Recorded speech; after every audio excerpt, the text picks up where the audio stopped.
अस्सलाम वालेकुम वरहमतुल्लाहि वबरकातुहू। नाज़रीन, हकीम वसीम अहमद आपकी खिदमत में हाजिर है। नाज़रीन, अल्लाह पाक ने कोई भी ऐसी बीमारी पैदा नहीं की जिसका इलाज उसके इर्द गिर्द की जड़ी बूटियों में ना हो। नाज़रीन, आज मैं एक ऐसी जड़ी बूटी के बारे में बताने लगा हूँ जो हमारे इर्द गिर्द बेपनाह है। हर जगह पे आपको मिल जाएगी, आपको मिलेगी और मौजूद है, लेकिन हम उसके ऊपर निगाह नहीं रखते। हम पंसार स्टोर पे जाके तो ले लेते हैं, लेकिन हमें खुद को नजर नहीं आती, क्योंकि हमारा फोकस नहीं होता। आप जब मैं आपको बताऊंगा, आज मैं बता रहा हूं आपको तुखम हरमल के बारे में। हरमल के बड़े खूबसूरत से सियाह सफेदी मैल जो बीज होते हैं, छोटे से राई के बराबर या राई से थोड़े से ज्यादा होते हैं। आपने कलवंजी देखी होगी, कलवंजी के बीजों के माने तकरीबन इतने बड़े वो बीज होते हैं, लेकिन भूरे कलर के होते हैं। इसके बड़े फवायद हैं, हिकमत में बड़ा इसको इस्तेमाल किया गया है।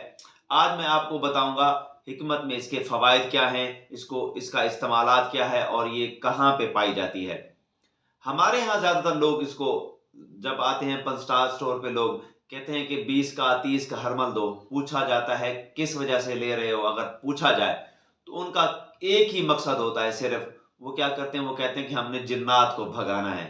क्या करना है भाई? जिन्नात को भगाना है। भाई कैसे भगाओगे? कहते हैं कि इसको हमने क्या करना है, इसकी धूनी देनी है। इस धुनी के बारे में मैं आपको इंशाल्लाह बताऊंगा, लेकिन अभी इसके बारे में बताता हूं कि ये हरमल खास तौर पे ऐसी जगह पे आपको मिल जाएगा। इसके बीज बड़े खूबसूरत से इसके ऊपर वो डंडी बन जाती है, इसका जो फूल बनता है, फूल के बाद इसके अंदर जो तुखम होते हैं, 5 से 7 तुखम बन जाते हैं, ऐसी डली सी बन जाती है। ये रेतले इलाके में, खास तौर पे पथरीले इलाके में ज्यादा हो जाता है। तो इसको आपकी स्क्रीन पे भी आपको दिखाऊंगा। इसकी ये जो बीज हैं, ये मिजाज के लिहाज से गर्म और खुश्क हैं। इसका मिजाज गर्म है, गर्म मिजाज की हामिल है और खुश्क मिजाज की हामिल है। खास तौर पे इसका इस्तेमाल आसाबी अमराज में किया जाता है, जैसा कि नज़ला जुकाम का होना, दमे का अमराज, दमे जैसे अमराज, दमे की खांसी, जिस तरह बलगमी खांसी होगी तो उसमें इसका इस्तेमाल किया जाता है। इसी तरह जुनून में, फालिज में, मिर्गी में भी इसको इस्तेमाल किया जाता है। इरकुन निसा में, जिसको लंगड़ी का दर्द कहते हैं, तो उसमें भी इसको इस्तेमाल किया जाता है। खास तौर पे इसका इस्तेमाल जो है ना, आपको मैं पहले ही बता चुका हूं, आसाबी अमराज में। अगर किसी को यूरिक एसिड का मसला है, जिगर में गर्मी है, जिगर के अमराज हैं खास तौर पे, तो वो वाले अफराद इसका इस्तेमाल नहीं करेंगे, क्योंकि ये फिर गर्म मिजाज है, तो गर्मी की वजह से उसको नुकसान पहुंचा सकती है। हमने इसको सिर्फ आसाबी बुखारों में इसको इस्तेमाल कर सकते हैं। मजे की बात यह है कि ये पेट के कीड़ों को भी खारिज करता है, उसको भी ये मारता है। इसके बाद ये है कि ये मुदिर हैज है, मतलब खवातीन के जो अमराज हैं, हैज की तकालीफ हैं, दर्द होता है, तकलीफ के साथ उनको डेट्स आती हैं, तो ये उसमें भी बड़ा फायदेमंद है।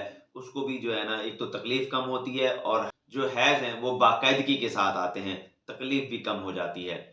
फिर अगर किसी को जो है ना दम्मा हो, बलगमी दम्मा हो, बलगमी खांसी के लिए इसको इस्तेमाल किया जाता है। इसका ज्यादा भी इस्तेमाल नहीं किया जाएगा। इसकी मिकदार होती है तकरीबन 1 माशा से 2 माशे तक, इससे ज्यादा ऊपर नहीं खाया जा सकता।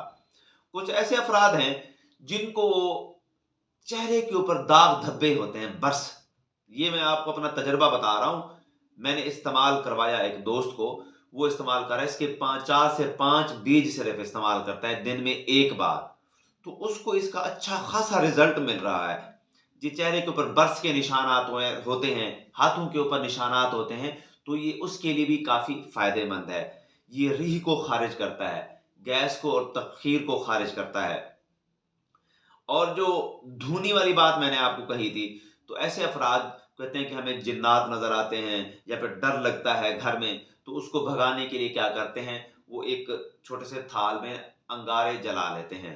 जल जाए, जब अंगारे जल जाते हैं, वो अंगारा बिल्कुल सुर्ख हो जाता है, तो उसकी 1-2 चुटकी उठा के इसके अंदर डालते रहते हैं। उसके बाद धुआं निकलता है, धुएं की वजह से ये इर्द गिर्द जो है ना, वो क्या करते हैं, कमरे में उसकी धुनी दे देते हैं कि ताकि जिन्नात निकल जाएं।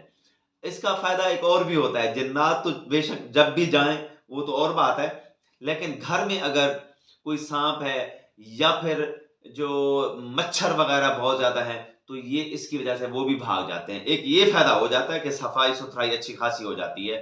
तो जिन्नात तो जब भी भागेंगे, लेकिन ये मसला हल हो सकता है।